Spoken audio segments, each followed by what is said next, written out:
নমস্কার। সাহিত্যের মণিমাণিক্যগুলি অনুষ্ঠানে গল্প বলার কথক ঠাকুর অডিও বুক ইউটিউব চ্যানেলে আজ শোনাব বাংলা সাহিত্যের প্রখ্যাত লেখক বুদ্ধদেব গুহ রচিত ছোট গল্প রক্ত।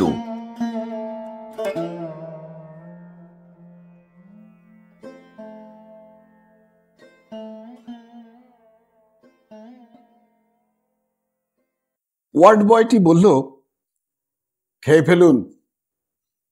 আমার সামনে দুহাতে 2 গ্লাস গ্লুকোজ গোলানো জল ধরে দাঁড়িয়েছিল সে। ঢকঢক করে গ্লাস দুটি নিঃশেষ করে আবার তার হাতে ফিরিয়ে দিলাম। যিনি ক্লিনিকের চার্জে ছিলেন সেই প্যাথোলজিস্ট বললেন, ঘড়ি দেখুন, ঠিক 2 ঘন্টা পরে রক্ত নেওয়া হবে। 2 ঘন্টা? বিরক্তির গলায় শুধলাম ওকে। উনি নৈবর্তিক গলায় অন্যদিকে মুখ ফিরিয়ে বললেন, হ্যাঁ ঠিক তাই। 2 ঘন্টা সময় ওইখানে বসে নষ্ট করতে হবে ভেবেই অস্বস্তি হতে লাগলো। আজ অনেক দিন হয়ে গেছে সেই 2 ঘন্টা। অনেক ঘন্টা, দিন, মাস, বছর পেরিয়ে এসেছি, কিন্তু পেছন ফিরে তাকালে মনে হয় ভাগ্যিস সেদিন 2 ঘন্টা সময় ওখানে বসেছিলাম, নইলে সাকচুদের সঙ্গে পরিচিত হতাম না কখনো, ওদের সম্বন্ধে কিছু জানতেও পেতাম না। ওখানে বসে থাকতে থাকতেই একটু পরেই 4 জন গুন্ডা প্রকৃতির লোক একই সঙ্গে সেই এয়ার কন্ডিশন ক্লিনিকের দরজা ঠেলে ঢুকলো। কাউন্টারে একজন ক্যাশিয়ার টাকা পয়সা জমা নিচ্ছিলেন, অন্যজন রক্তের রিপোর্ট টাইপ করছিলেন। তাদের দুজনেরই এই লোকগুলোকে দেখে চমকে ওঠার কথা ছিল, কারণ ওই পরিবেশে ওই সময়ে ওই লোকগুলোকে একেবারেই মানাচ্ছিল না। কিন্তু ওরা একবার চোখ তুলেই সঙ্গে সঙ্গে চোখ নামিয়ে নিলেন। বুঝলাম ওরা ওদের চেনা লোক। পার্টিশনের ভেতর থেকে একটি ভারী গলা ওই লোকগুলোকে উদ্দেশ্য করে বললেন, এক একজন করে ভেতরে এসো তোমরা। সেই গলার স্বর শুনে মনে হলো এই লোকগুলোর কোনো নাম নেই, পরিচয় নেই, ওরা এক ভিন্ন জগতের প্রাণী যেন, এমনকি গায়ে কোনো নম্বর বা দাগও নেই। কয়েক মিনিটের মধ্যেই ওরা এক এক করে ভেতরে গেল এবং এক এক করে ফিরে এলো কনুইয়ের উল্টো দিকে হাতের শিরায় 1 টুকরো করে তুলো গুঁজে। বুঝলাম রক্ত দিয়ে এলো ওরা। 4 জন একসঙ্গে হতেই আবার যেমন দলবদ্ধ হয়ে এসেছিল, তেমনি দলবদ্ধ হয়ে দরজা ঠেলে বাইরে বেরিয়ে গেল, একটিও কথা না বলে। ওদের মধ্যে একজন লুঙ্গি পরেছিল, কাঁধের কাছে অনেকখানি ছেঁড়া একটা নীল টুইলের শার্ট ছিল তার ঊর্ধ্বাঙ্গে, কিন্তু তার চোখ জোড়ায় চোখ পড়লে চোখ ফেরানো সম্ভব ছিল না। লাল টকটকে বাঘের চোখের মতো চোখ। তারা অদৃশ্য হলে আমি ফিসফিস করে ওয়ার্ড বয়কে শুধলাম, এরা কারা? ওয়ার্ড বয় বলল, ডোনার। মানে রক্ত দেয়, দিয়ে পয়সা রোজগার করে।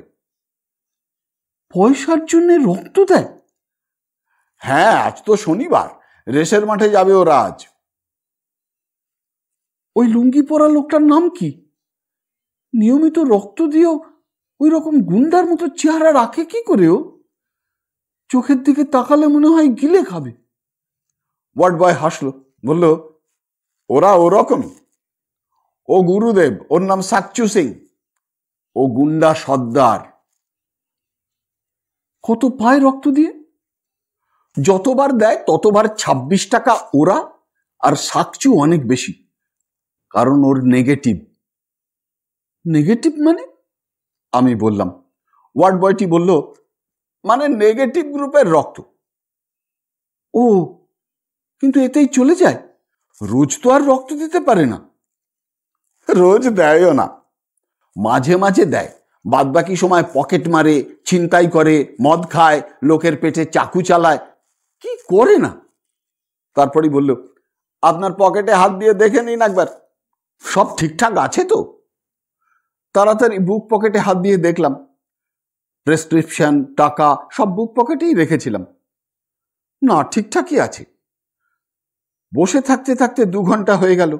রক্ত দিলাম আমিও, পরীক্ষার জন্যে, পয়সা নিয়ে নয়। দিয়ে তারপর বেরিয়ে এলাম। ওই লোকগুলোর কথা, সাকচুর কথা তারপর ভুলেই গেছিলাম। কাজে কর্মে, নিজের নানা ধান্দায় আর মনে ছিল না। আমার ছোটবেলার বন্ধু পরিতোষের স্ত্রী রমার হার্টের সাংঘাতিক অসুখ। রমার মতো এমন সুন্দরী মেয়ে বড় একটা দেখা যায় না। যেমন চেহারা তেমনি নম্র, শান্ত, মিষ্টি স্বভাব। অথচ এমন মেয়েকে ভগবান এমন কঠিন অসুখ দিয়ে পাঠালেন কেন ভেবে পেতাম না। 3 বছর হলো বিয়ে হয়েছিল, ছেলে মেয়ে হয়নি, হবার সম্ভাবনাও ছিল না ওই হার্টের অবস্থায়। স্বামী স্ত্রী দুজনেই ওরা আড্ডা মারতে খুব ভালোবাসত। প্রতি রবিবার সকালে আমার আড্ডাখানা ছিল ওদের বসার ঘর। প্রথম সকালে বসবার ঘরে কাপের পর কাপ চায়ের সঙ্গে আড্ডা জমত। তারপর খাওয়া দাওয়ার পর শোবার ঘরে আমরা 3 জন পাশাপাশি শুয়ে গল্প করতে করতে শেষ বিকেলে ঘুমিয়ে পড়তাম। ছাড়াছাড়ি হতো সেই সন্ধ্যের মুখে চা খাওয়ার পর। রমা বলতো, আপনার একটা বিয়ে না দিলে আমাদের দাম্পত্য জীবনে প্রাইভেসি বলতে আর কিছুই থাকবে না দেখছি। স্বামীকে যে রবিবারেও একটু একলা পাবো তারও কি উপায় আছে?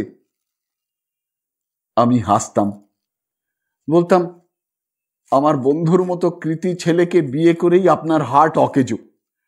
আমাকে যে বিয়ে করবে সে তো হার্ট ফেল করেই মারা যাবে 3 দিনের মধ্যে। রমা হাসত উত্তরে।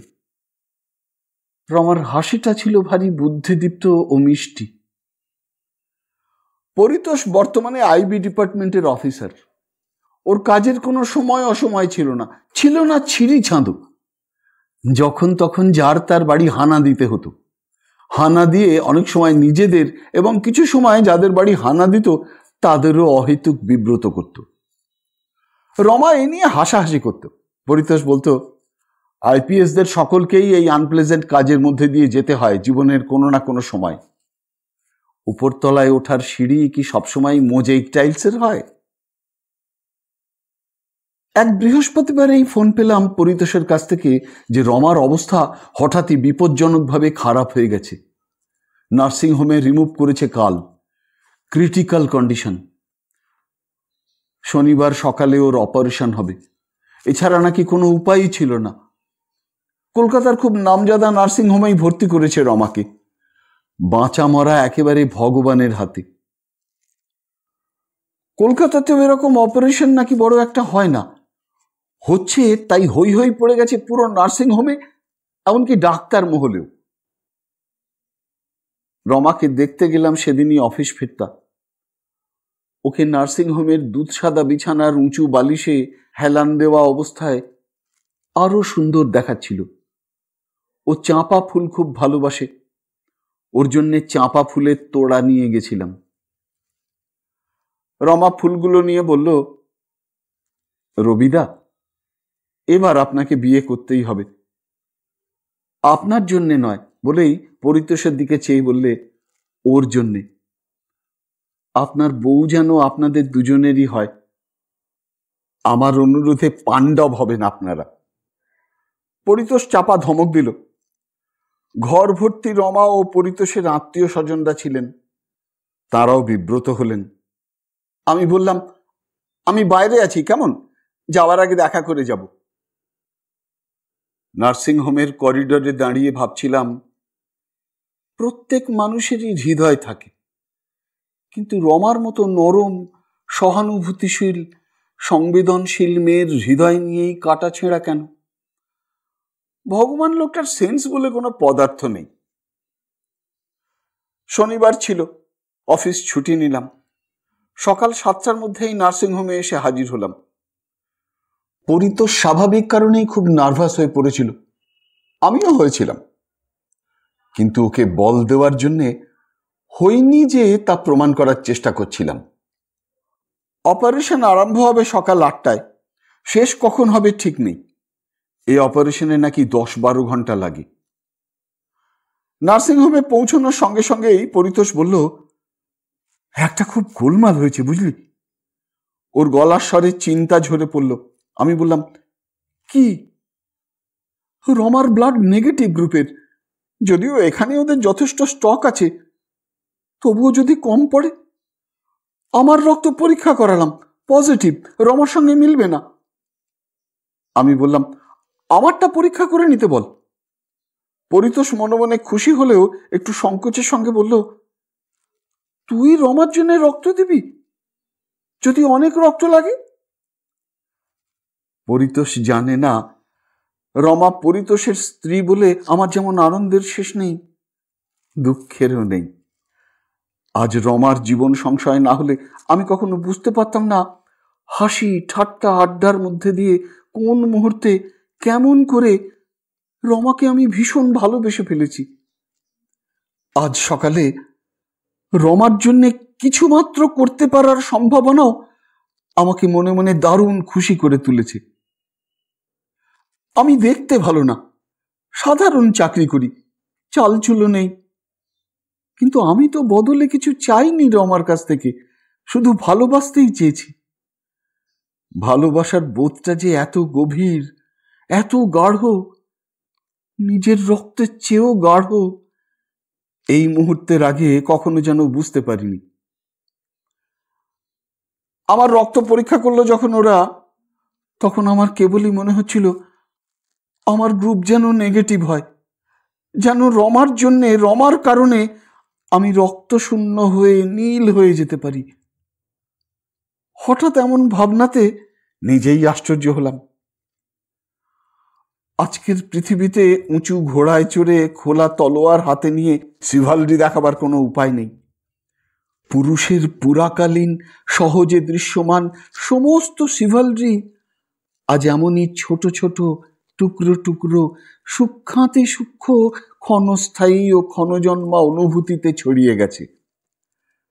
যখন সেই অনুভূতির শরিক হই নিজেরা, তখনও যেন বুঝতে পারি না যে এই অনুভূতিকেই ব্লো আপ করলে আমি এই কেরানি রবি সেনী টগবগানো ঘোড়া ছুটানো প্রবাল প্রতাপান্বিত বর্মাবৃত মহাবল যোদ্ধাতে রূপান্তরিত হয়ে যাব। আমার রক্ত পজিটিভ, রমার কোনো উপকারেই আমি আসবো না, পুরাকালটাই ভালো ছিল। অপারেশন আরম্ভ হলো। রমার হৃদয়, আমাদের সকলের হৃদয়, সার্জেনের হৃদয়, প্রত্যেকের হৃদয় ঘড়ির সেকেন্ডের কাঁটার সঙ্গে লাফিয়ে লাফিয়ে চলতে লাগলো, চলতেই লাগলো। রক্ত, রক্ত চাই, রক্ত। বেলা 12টা বাজলো দেখতে দেখতে। অপারেশন শেষ হবে কিনা এবং হলেও কখন শেষ হবে তা এখনো জানার উপায় নেই। সার্জেন টাকা নেননি, নেবেন না। এই অপারেশনটা তার পৌরুষের পরীক্ষা, এও একরকমের সিভালরি। ভিতরে কি হচ্ছে আমরা জানি না, শুধু জানি যে জীবন ও মৃত্যুর মধ্যবর্তী আঙিনায় ওর শোবার ঘরের আর বসবার ঘরের মধ্যের চওড়া বারান্দারি মতো শান্তিনিকেতনী মোড়া পেতে রমা বসে আছে ওর নিয়তির নির্দেশের অপেক্ষায়। ঘড়ি দেখলাম 2:30। অন্য শনিবারে হলে রমা বলতো, এবার চলুন তো মশাই, খেয়ে নেবেন।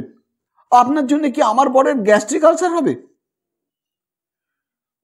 পরিতোষ মিনিটে মিনিটে সিগারেট খাচ্ছে। এটাও কি একরকমের সিভালরি?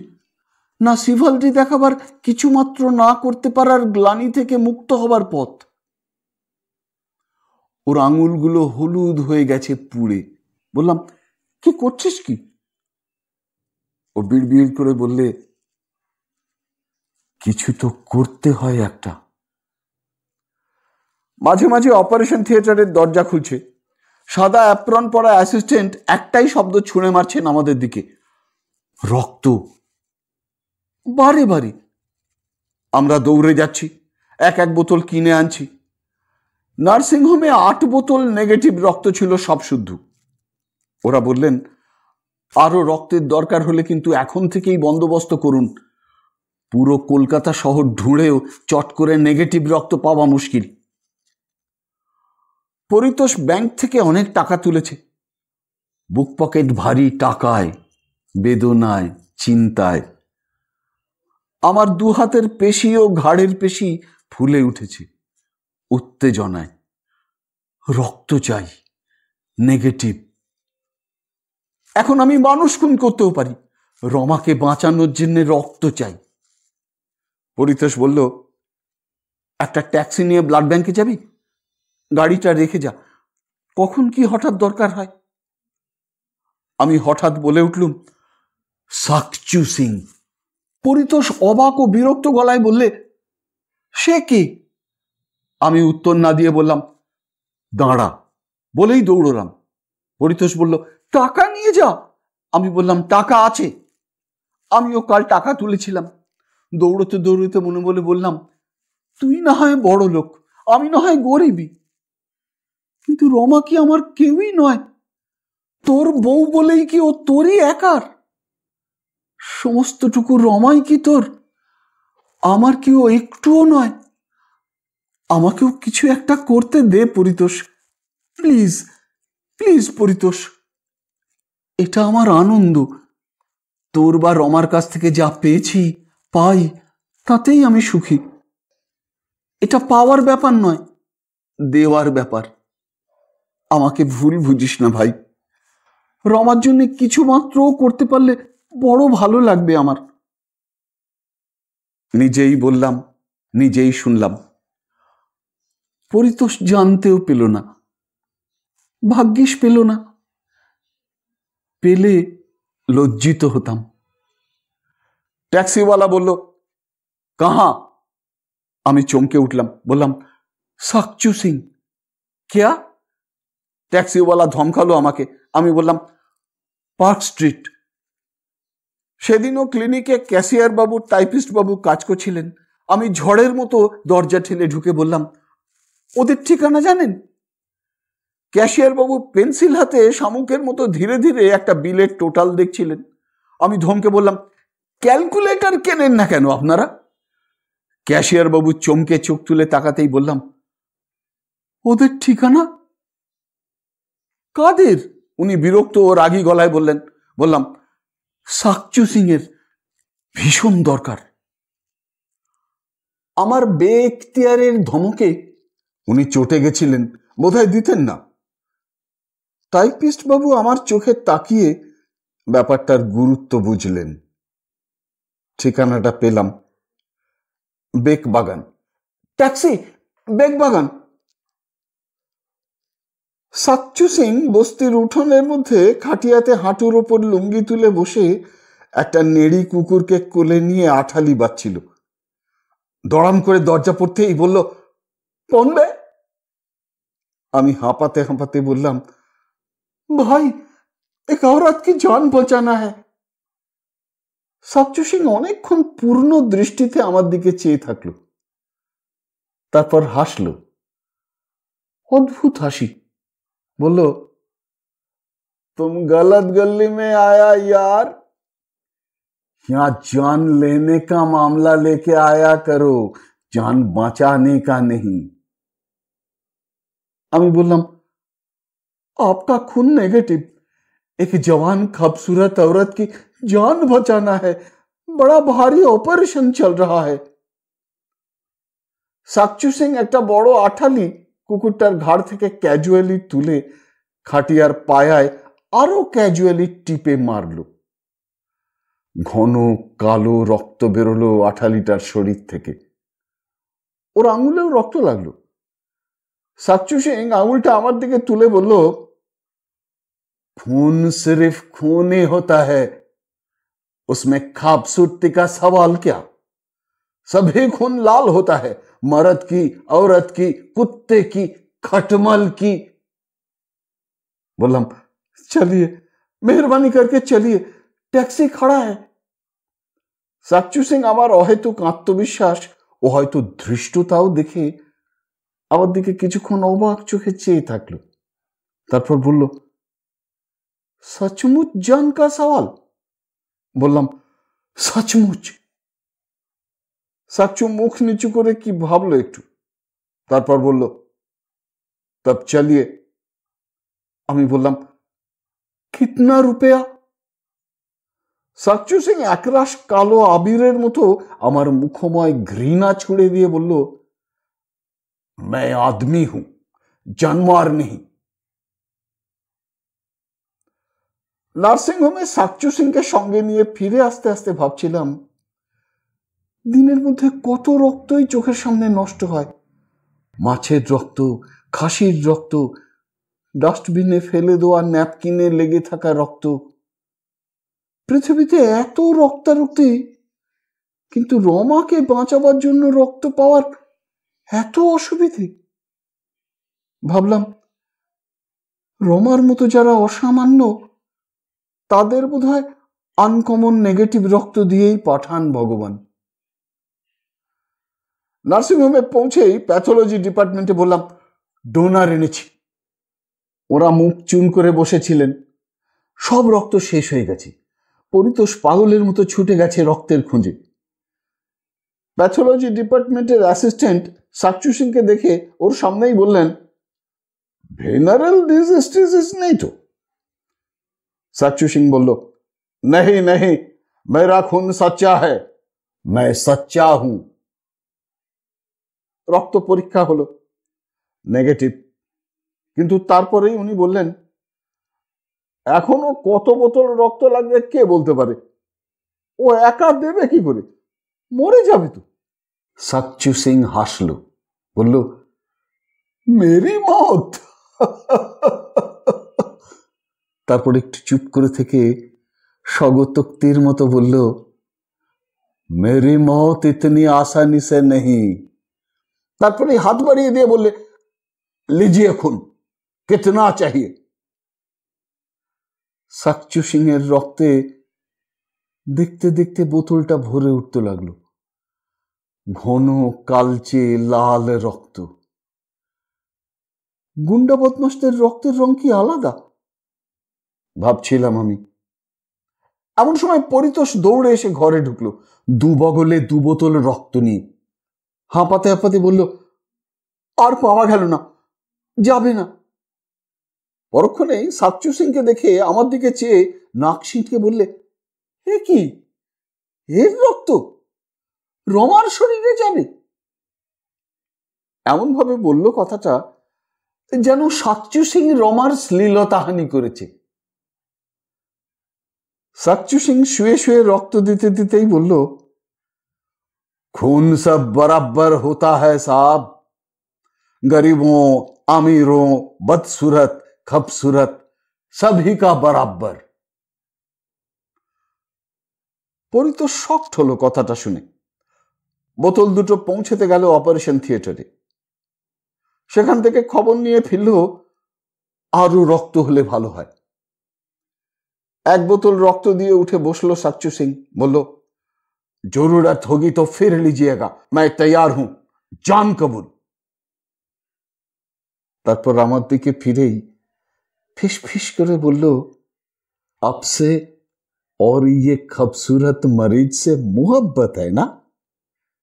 क्यों जी, दूसरा कोई रिश्ता? আমি তাড়াতাড়ি এদিক ওদিক চেয়ে নেতিবাচক ভাবে মাথা নাড়লাম। ও বলল, बेफिक्र रहिए, मैं भागेगा नहीं। आज तक खून तो कितना बर्बाद किया, मगर आज मेरी खून का बड़ी इज्जत मिला। এমন সময় পরিতোষের এক বন্ধু ক্লিনিকে ঢুকে সাকচু সিং এর দিকে তাকিয়েই পরিতোষকে ইশারায় ডাকলো বাইরে। আমার সন্দেহ হতে আমিও বাইরে এলাম। পরিতোষের বন্ধু পুলিশ অফিসার, স্থানীয় থানার লোক। আমাকে বললেন, একে পেলেন কোথায়? গত 3 মাস গরু খোঁজা খুঁজে বেড়াচ্ছি, একে আমি অ্যারেস্ট করব। পরিতোষ বলল, ডোন্ট বি সিলি, রমার জন্য আরো কত রক্ত লাগবে কে জানি। রমার কারণে যতক্ষণ ওকে দরকার ততক্ষণ ওর রক্ত চুষে নেওয়া যাক, তারপর বেরোলেই অ্যারেস্ট করিস। রমা বেঁচে উঠলে প্রমোশনের খাওয়ার নেমন্তন্ন করতে ভুলিস না। আমি ভেতরে গিয়ে সাকচু সিং এর পাশে বসলাম, কিন্তু কি করব, আমার কি করা উচিত বুঝতে পারছিলাম না। সাকচুকে ক্লান্ত দেখাচ্ছিল। বললাম, क्या थक गया? नहीं, ठीक है, বলল, পরিতোষের বন্ধুর মুখটা দরজার কাঁচে একবার ফুটে উঠেই সরে গেল। আমি জানি ও বাইরেই থাকবে, ওর প্রমোশন আটকে আছে এই কাঁচে। আমার সেই মুহূর্তে মনে হলো, হঠাৎই মনে হলো, যেন এই রুক্ষ অশিক্ষিত পুরুষ সাকচু সিংকে আমি নরম মিষ্টি সুশ্রী শিক্ষিতা রমার চেয়েও অনেক বেশি ভালোবাসি, চিরদিনই যেন বেশি ভালোবেসে এসেছি। ক্লিনিকের দরজা দেওয়াল সব যেন মিলিয়ে গেল। আমার মনে হলো আমি যেন সেই পুরাকালেই ফিরে গেছি, যে যুগে মঙ্গল গ্রহের মাটি খুঁড়ত না মানুষ, হার্ট ট্রান্সপ্লান্টেশন করতে জানতো না। সেই যুগে আমি আর সাকচু সিং দুটো পাশাপাশি সাদা ঘোড়ায় খোলা তলোয়ার হাতে ধুলো উড়িয়ে জোরে ছুটে গিয়ে পরিতোষকে তলোয়ারের এক কোপে কেটে ফেলে রমাকে মৃত্যুর হাত থেকে ছিনিয়ে ঘোড়ায় তুলে টগবগিয়ে বুক ফুলিয়ে ফিরে আসছি।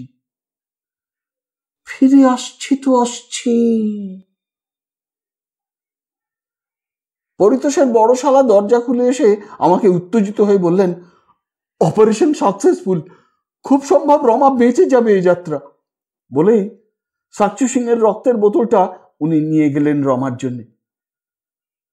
আমি জানতাম যে রমা বেঁচে যাবে, আগে থেকেই জানতাম।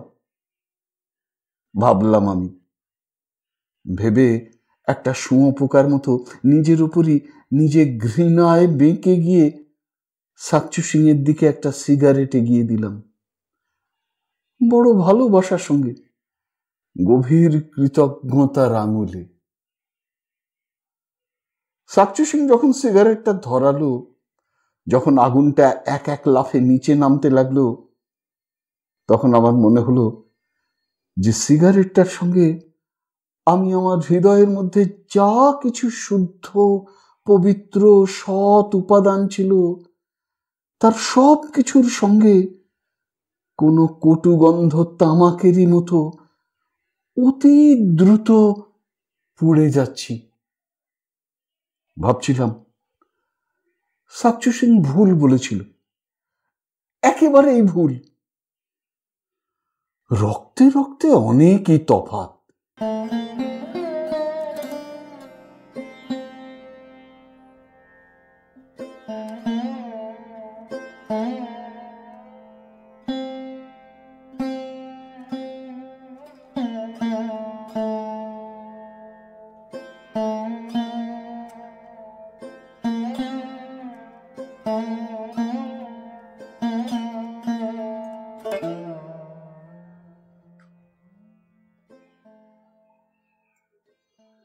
শুনলেন বুদ্ধদেব গুহ রচিত ছোট গল্প রক্ত। যদি এই অনুষ্ঠানটি আপনার ভালো লেগে থাকে তবে অবশ্যই একটি লাইক দিয়ে আমায় উৎসাহিত করবেন। যারা এখনো আমার এই চ্যানেলটিকে সাবস্ক্রাইব করেননি তারা অবশ্যই সাবস্ক্রাইব বোতামটি টিপে চ্যানেলটিকে সাবস্ক্রাইব করে নেবেন এবং ভিডিওর কমেন্ট বক্সে আপনার মূল্যবান মতামত জানিয়ে চ্যানেলটিকে আরও এগিয়ে নিয়ে যেতে আমায় সাহায্য করবেন। ভালো থাকুন, পাশে থাকুন, সুস্থ থাকুন আর শুনতে থাকুন সাহিত্যের মণিমাণিক্যগুলি অনুষ্ঠানটি। নমস্কার।